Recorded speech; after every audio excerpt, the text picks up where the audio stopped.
Det är så trevligt ut när ni kör här. Ni känns som en liten familj, är det så? Jo, men det är såklart. Vi tränar ihop varje dag. Vi hänger. Varje dag ligger vi och rullar runt i varandras svett. Man är tvungen att bli en familj liksom. Det är normalt liksom?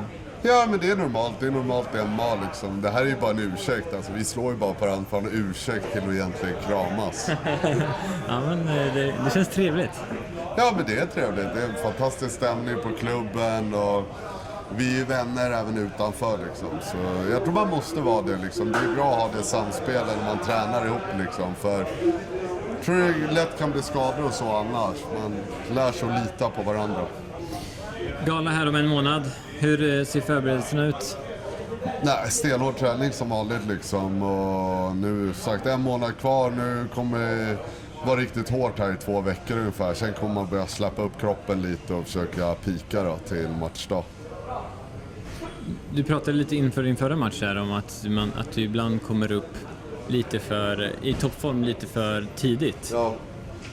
Har du gjort någonting extra för att undvika den här gången? Ja, faktiskt. Jag brukar ju känna mig i otroligt bra form vid det här laget och börja vara redo för match. Nu var jag faktiskt väldigt dåligt, ont i kroppen och känner mig absolut inte i form. Så nu kommer nog toppformen komma lite senare. Så jag tror vi har gjort om lite, så jag tror det kommer bli bra. Du har ju vunnit 2 matcher här i rad och innan dess vann du, förutom en förlust då, så vann du ganska många matcher. Ändå så får du köra nu på underkortet. Ja. Känns det som en skymf? Nej, jag bryr mig inte för 5 öre. Alltså, underkort, överkort, main card. Alltså, det spelar liksom ingen roll för mig. Alltså, jag fightas för att det är kul och det är något jag älskar att göra. Alltså att jag fightas i Globen hade inte spelat roll om det var Hovet eller Fryshuset. Jag gillar själva grejen att fightas och det är det som är glädjen i det.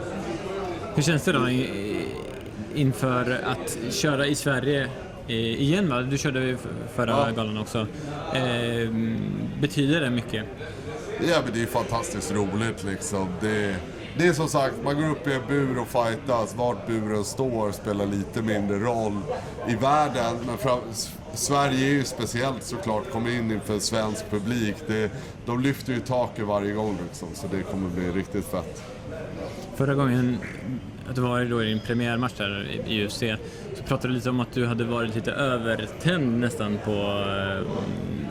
i själva matchen, om jag inte minns fel. Är det risk för det? Nej, inte den här gången tror jag. Jag hoppas inte det. Nu har jag gått 3 matcher i UFC och första gången så man kom ut för 16 000 människor så skriker hans namn. Det är mycket känslor som bubblar upp och jag liksom lätt får bli glad och uppspelt också. Jag tror att det slog över lite åt det hållet, så jag ska försöka hålla mig lite lugnare den här gången.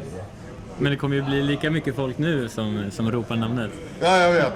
Men jag har försökt på med hörlurar eller något när jag går in eller. Jag har faktiskt funderat på det. Din motståndare då? Har du stenkoll på honom? Jag har ganska bra koll tycker jag. Jag vet vad han kommer komma med. Och Alltså jag försöker inte fokusera så mycket på vad han har, utan jag fokuserar på vad jag ska göra. Vad ska du göra? Jag slår han i ansiktet riktigt hårt. Det är din gameplan? Ja, det är min gameplan till att börja med liksom. Funkar inte det, då får jag sparka han i huvudet. Funkar inte det, då får jag strypa ut han. Det är så det brukar se ut. Det är 3:an liksom? Ja, precis. Och det är så det har sett ut de 2 matcherna. Jag har försökt slå han, funkat. Jag har försökt sparka, funkat. Där får jag strypa han. Funkar inte det, då vet jag inte. Nej, du har ingen fjärde plan. Nej, det går till 3, det får räcka. Det får räcka. Men är det så att du liksom... Vill du ha en... Nu har du vunnit 2 gånger då på utstrypningar. Är det en sån match du vill ha liggandes eller vill du vara stående? Nej, jag vill stå. Alltså absolut. Speciellt på hemmaplan. Jag vill att båda ska vara helt blodiga, att det ska vara så här grisigt, det ska vara en 3-ronders krig, publiken står upp och skriker och du vet vilken rockhistoria, det är det jag vill ha. Sen får vi se vad det blir. Det jag ville mest är att vinna, fast det vore väldigt gött att vara helt blodig, bara hoppa upp på staket och bara... Är det du tänker på när du går och lägger dig liksom? Eller när du kommer till träningen och sådär? Det är det jag somnar till liksom, ser du själv.